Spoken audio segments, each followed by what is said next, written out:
Everyone, thanks so much for watching this video. Today we're going to go over tennis elbow, also known as lateral epicondylitis. That's where you have that pain on the outside of the elbow right here. That's most commonly affected by the ECRB, extensor carpi radialis brevis. This can be from repetitive strain. You've been doing something over and over again. Maybe you lifted something too heavy, blunt force trauma, you've irritated this area. So we're going to go over some simple techniques that you can do at home to resolve your issues. The first thing we're going to do is just a stretch. What you're going to do is bring the wrist down into wrist flexion, straighten out the elbow, take your other hand, pull that wrist down. You're going to feel that stretch across the top here. Hold that for around 30 to 60 seconds and repeat that several times a day. Next is going to be a little soft tissue work or massage work. You can use one of these rollers. I've had patients use tennis balls or myofascial balls. I do like this. This is a power roller, and what you can do is this ball is going to kind of roll around. Going to roll around all over the outside of my elbow here. I'm going to go around the outside of the elbow, down the forearm, just kind of all around. You have to be careful not to push too hard with this because you do have the radial nerve here. You don't want to irritate the radial nerve, but I would spend maybe 1 to 2 minutes doing that several times a day. Next, we have to work on loading the soft tissue. That really promotes the healing and builds strength back in that tissue. So this is going to be eccentric exercises or extension here. So what you're going to do is prop your forearm up. Take a dumbbell, a moderately heavy dumbbell. Maybe you start with a minimal heavy or a mildly heavy at first, but something moderate. This is a 5-pound dumbbell. I'm going to go into wrist extension here.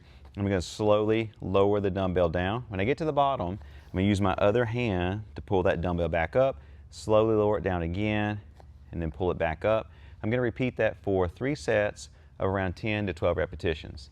Now, as that gets better over the course of maybe 7 to 14 days, I'm going to start working on both the concentric, so where the muscle here shortens, so the concentric portion, and then also the eccentric. So we're just going to go back and forth, all the way back, all the way down for 3 sets of 10 to 12 repetitions.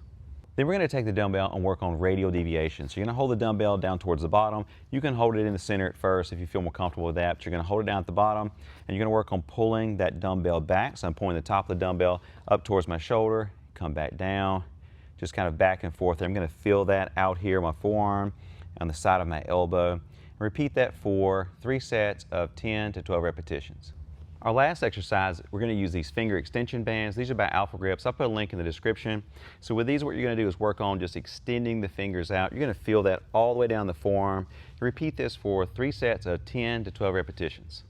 Thank you so much for watching this video. I hope it helps to decrease your tennis elbow pain that you're having. Again, this is just a starter program. I typically have patients perform this for maybe 4 to 6 weeks and then progressively increase the resistance level, go back to more strenuous exercises and activities, just slowly return to all those things, and typically it does very well.